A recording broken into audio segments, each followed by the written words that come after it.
अपने बयानों की वजह से चर्चा में रहने वाले सपा सांसद शफीकुर रहमान बर्क का बीते 27 फरवरी को निधन हो गया, जिनके पार्थिव शव को जनाजे की नमाज के बाद दरियासिर कब्रिस्तान में सुपुर्द खाक कर दिया गया।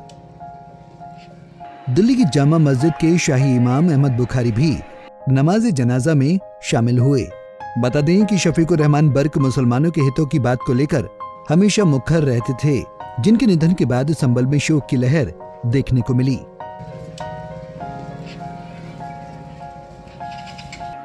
जहां मुस्लिम इलाकों में सन्नाटा पसरा हुआ देखा जा रहा है, तो वहीं बाजारों में भी दुकानदारों ने अपनी दुकानें बंद रखी।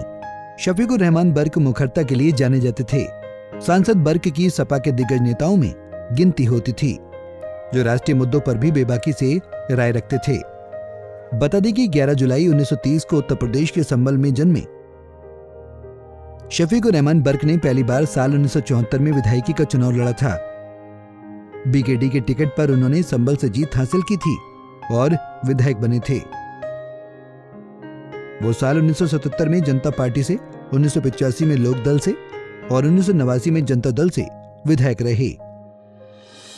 साल 1996 में भी उन्होंने पहली बार सपा के टिकट पर मुरादाबाद से सांसदी का चुनाव लड़ा था और जीत हासिल की।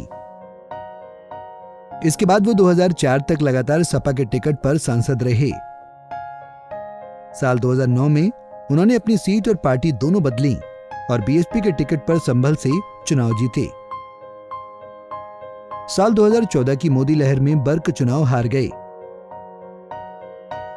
लेकिन साल 2019 में सपा और बसपा के गठबंधन ने उन्हें फिर से सांसद बना दिया। वो फिर से समाजवादी पार्टी में लौट आए थे। पहली बार साल 1974 में विधायकी का चुनाव लड़ा था। पहली बार उन्होंने बीकेटी के टिकट पर संभल से जीत हासिल की थी। साल 1977 में जनता पार्टी, 1985 में लोक दल और 1989 में जनता दल से विधायक रहे। साल 1996 में पहली बार सपा के टिकट पर मुरादाबाद से सांसदी का चुनाव लड़ा था और जीत हासिल की। 1996 से लेकर 2004 तक लगातार सपा के टिकट पर सांसद रहे। साल 2009 में उन्होंने अपनी सीट और पार्टी दोनों बदल ली और बसपा के साथ चले गए। साल 2009 वो बसपा से लोकसभा का चुनाव लड़े और जीत हासिल की। साल 2014 की मोदी लहर में शफीकुर रहमान बर्क चुनाव हार गए। साल 2019 में सपा और बसपा के गठबंधन ने उन्हें फिर से सांसद बना दिया। 11 जुलाई 1930 को जन्मे शफीकुर रहमान बर्क चौधरी चरण सिंह के साथ राजनीति की शुरुआत की थी। समाजवादी पार्टी के गठन के समय भी मुलायम सिंह यादव के साथ मिलकर काम किया और सपा के फाउंडर मेंबर भी कहे जाते थे। शफीकुर रहमान बर्क बाबरी मस्जिद एक्शन कमेटी के संयोजक भी रहे। समाजवादी पार्टी के सांसद शफीकुर रहमान बर्क का एक छोटा परिवार है। उनके परिवार में एक बेटा और उनके पोता पोती हैं। शफीकुर रहमान बर्क का पोता विधायक है। इसके अलावा उनकी पोती एक डॉक्टर हैं।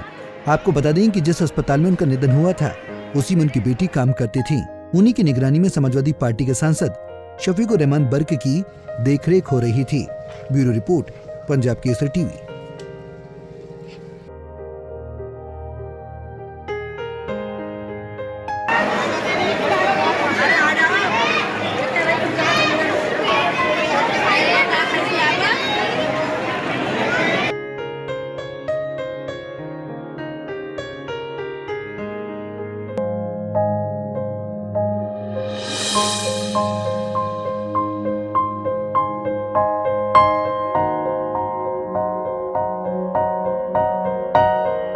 हमसे जुड़े रहने के लिए हमारे YouTube चैनल को सब्सक्राइब करें और नई वीडियो की नोटिफिकेशन के लिए बेल आइकॉन को दबाएं। अगर आप ये वीडियो Facebook पर देख रहे हैं तो लाइक जरूर करें और ज्यादा से ज्यादा शेयर करें। धन्यवाद।